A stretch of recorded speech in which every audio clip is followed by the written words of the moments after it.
What is your best urban survival tip? If every other store you pass is a check cashing store or liquor store, you may want to leave that neighborhood. Another similar thread had a woman who said she avoided being verbally harassed by stoop people by saying, "I got shit to do." Apparently, they respected that she was busy and didn't have time for their shit.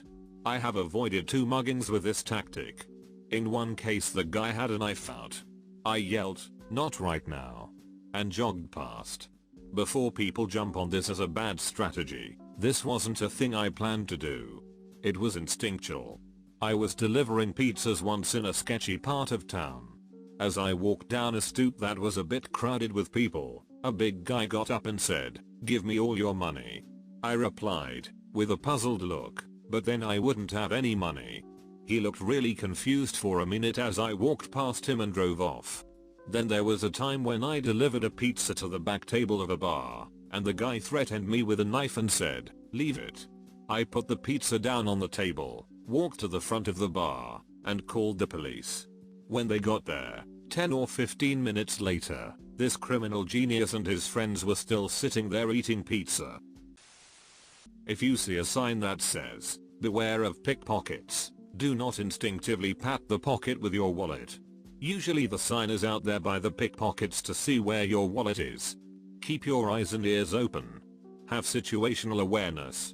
Keep your mouth shut. In a large city, chances are you will run into someone who is either crazy and/or high. Do you really want to endanger yourself by arguing with them? Don't travel alone at night in areas you are unfamiliar with. Don't walk around like you have a lot of money. Walk with a sense of purpose even if lost. If driving, keep your doors locked and don't leave your windows rolled all the way down.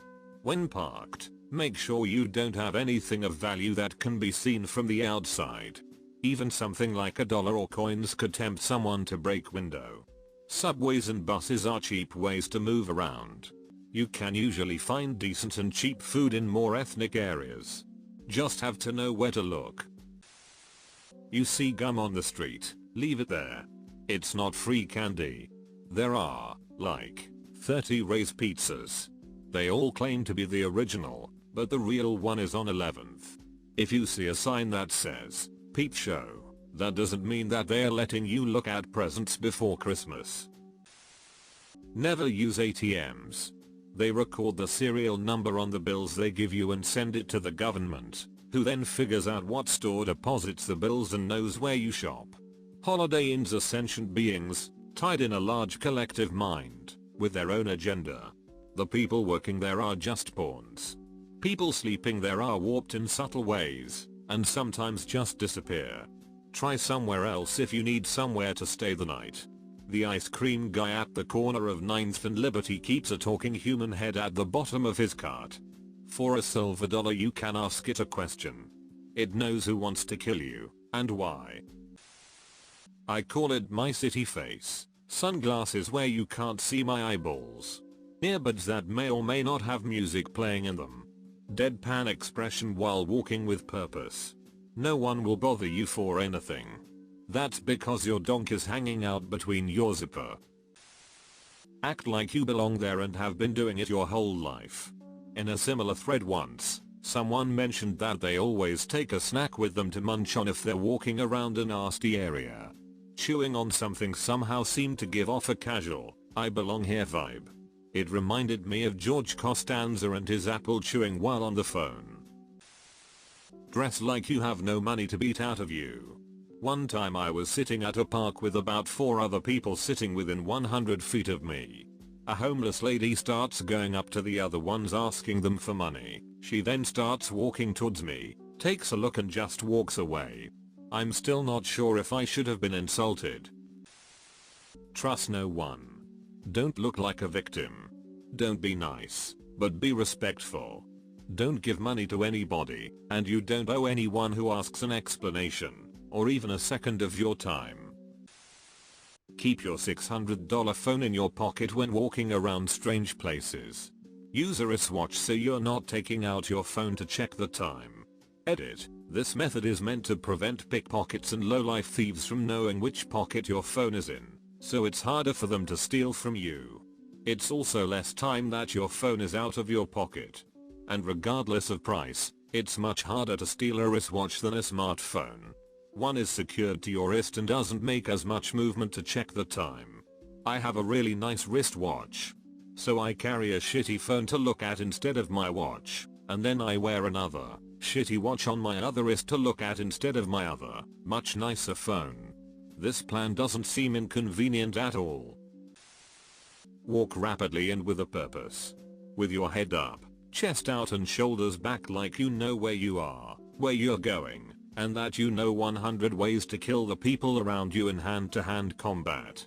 Less people will hassle you to sign petitions, or for spare change.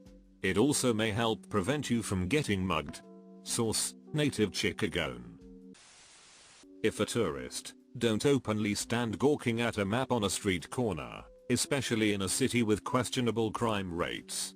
If you have to do it, go into a shop or somewhere else a little more discreet. If you're white, adopt a Russian accent. Russians are the scariest white people. You only asked for one, but hey, I have little else to do. Keep a PDF of mass transit maps stored locally on your phone. Remember that eye contact with beggars is an invitation to them. Get an umbrella with wind vents. When it rains you should make sure to have shoes that handle walking on wet marble well. I am looking at you. Civic Center Station, San Francisco. Grand Central Station in New York City had this issue too. There's a special kind of back pain that comes from that little slip step when you go from wet concrete to wet marble. If you are not familiar with them, galoshes are amazing and will preserve your nice shoes. If you are a lady, wear sneakers and carry your nice heels while commuting. Not only will you not break the heels of your shoes on any number of imperfect urban surfaces, you also won't irritate everyone behind you on an escalator. If you enjoy going to bars and closing them out, make sure to check the mass transit closing times in your region. I have a lot of friends who have to ditch the bar and scramble a little after midnight. Always aim to take the second to last train before a line shuts down. Puts a little cushion between you and an expensive cab ride or a terrible night's sleep on a bench. When in doubt, pair your wine and cheese by region. Doesn't always work, but it's a nice rule of thumb. Cab drivers are amazing fonts of info about neighborhoods. I always ask them questions like, if you could live anywhere in the city, where would you? They often know about up and coming places. Also, if you are in a strange town and want to have some fun, they will usually be able to help guide you, better than a concierge at a hotel too. When in a strange neighborhood, take notice of the conditions of the cars parked on the street. That should give you a notion of the economic status of a neighborhood. Many supermarkets have a no-hassle policy towards shoplifters. Bricks of cheese and bags of lentils will fit in the pocket of a large coat fairly well. Also, make sure to purchase something on your way out. You are less suspicious if you are waiting patiently in line to make your purchase. Don't steal expensive things like wine. Just go for a couple small pocket items at first to get a sense of a chain's security policy. When purchasing street drugs, have a target price and put that money in one pocket. Then have a little extra money in another pocket in case you need throw in more. Nothing worse than the small talk with a street dealer while you try to clandestinely count out money in front of them. Ask a streetwalker how much they would be willing to go bareback for. If they name any amount of money, then you should likely keep moving, unless they are clearly displaying signs of the same STD that you carry. Do not drain a corpse's blood anywhere inside your own home. Public libraries usually have free Wi-Fi. If you're riding the train, don't make eye contact with the crazy person.